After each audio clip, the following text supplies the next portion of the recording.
Today, we are digging into the incredible story of Muhammad Ali. This is the man who basically grabbed Egypt by the scruff of its neck and dragged it into the modern world, building a state, an army, and a dynasty right out of the ashes of an old empire. So let's start with the big question, right? How on earth does a foreign soldier, an Albanian officer in the Ottoman army, a guy who isn't even Egyptian, end up becoming the founder of modern Egypt? It seems impossible. Well, the whole thing kicks off in 1798. Napoleon Bonaparte and his French army invade Egypt, and they don't just win a few battles.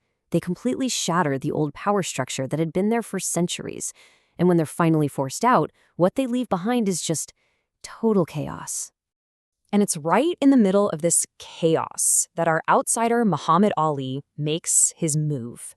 So let's break down how he managed to climb his way up from being a total nobody. So, after the French are gone, Egypt is basically in an all-out civil war. You've got this three-way tug-of-war for control. The Ottoman government is trying to get its authority back, the British are trying to protect their all-important trade route to India, and then you have the Mamluks, the local military class, desperately trying to hang on to the power they've had for ages. And this is where we see Muhammad Ali's political genius. He understood something called negotiated legitimacy. He was a master of what they called the politics of the crowd. He didn't just sit around waiting for the Ottoman Sultan to appoint him. No way. Instead, he teamed up with Cairo's religious scholars and powerful merchants. So when they all rose up in 1805 and demanded that he be made governor, the Sultan way off in Istanbul really had no choice but to say yes. His power didn't come from the top down, it came from the bottom up. Okay, so getting power is one thing, but holding on to it and actually using it to build a modern state, that's a whole different ballgame. And this is where Muhammad Ali's vision, and frankly his ruthlessness, really comes into play. Now, to really get what he does next, you have to understand this one core idea from political science. For a modern state to even exist, it has to be the only one with the right to use force. No private armies, no local warlords, nothing. The state, and only the state, has to have what we call a monopoly on violence. And he established that monopoly in the most brutal way imaginable. This event, the Citadel Massacre, it wasn't just a slaughter. It was a cold, calculated act of state building. He invited all the Mamluk leaders, his biggest rivals, to a party, trapped them, and in a single afternoon, he wiped them all out. Just like that, his monopoly on violence was established. So, with his rivals inside Egypt gone, Muhammad Ali looked outward, and what he saw terrified him. The European powers were industrializing at a crazy speed. He knew deep down that if Egypt didn't catch up, and catch up immediately, it was going to be colonized. It was a race against time. And this whole strategy actually has a name. It's called defensive developmentalism. It's this idea that a nation's government can force through massive, rapid modernization of its military, its economy, and its schools for one main reason: to be strong enough to fight off foreign invaders.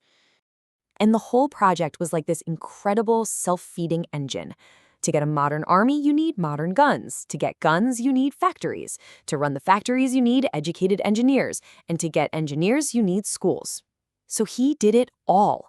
He sent educational missions to Paris, he built factories, he even started the Bulak Press, the first of its kind in the entire Arab world, to print and translate European books on science and military tactics. But, and this is a huge but, all this progress, this incredible nation-building project, it came at a staggering human cost.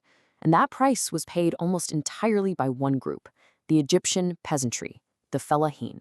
You see, to pay for all this, Muhammad Ali turned Egypt into one giant cotton farm. He forced farmers to grow a special kind of long staple cotton that was super valuable to the textile mills in Britain. The state made an absolute fortune. But the peasants, they were trapped. They were forced into labor, paid whatever wages the state decided to give them, and their entire livelihood now depended on a single crop. And then came an even bigger shock to the system. For centuries, the armies in Egypt were made up of foreign slave soldiers. Muhammad Ali threw that whole tradition out the window. He started the first ever mass conscription of native Egyptian peasants. And for these farmers, getting drafted, that wasn't seen as serving your country. It was seen as a death sentence. This one detail, it just tells you everything. The desperation to avoid the draft was so extreme that families would physically maim their own children, blinding an eye, cutting off a finger, just to save them from the army. It's horrifying. The state didn't just own the land anymore. It now owned the very bodies of its people. So now we get to our final chapter. This is where Muhammad Ali's new modern army becomes a little too successful. So successful that it starts to threaten the entire global balance of power. By the 1830s, the student had absolutely surpassed the master. Muhammad Ali's army conquered Sudan, parts of Arabia, and then all of Greater Syria. In 1839, his forces met the main Ottoman army and just completely crushed them. The road to Istanbul, the capital of the whole empire, was wide open. He was literally on the brink of toppling the Ottoman Sultan and creating his own empire. But this set off huge alarm bells in Europe. It was all part of something they called the Eastern Question. See, Britain didn't want the Ottoman Empire to collapse, not because they liked the Sultan, but because they were terrified of who might fill the power vacuum. They feared that if the Ottomans fell, their great rival Russia would swoop in and dominate the Mediterranean. So Britain stepped in. In 1840, their navy showed up and forced Muhammad Ali to make a deal. And what a deal it was. He had to give up his empire in Syria. He had to shrink his massive army down to almost nothing. But in exchange, he got the one thing he may have wanted most of all: hereditary rule. The right for his family and his family alone to rule Egypt forever. And that's exactly what happened. He lost the empire, but he won the dynasty. His descendants would rule Egypt for over 100 years, right up until the 1952 revolution that brought a new generation of leaders, like Gamal Abdel Nasser, to power.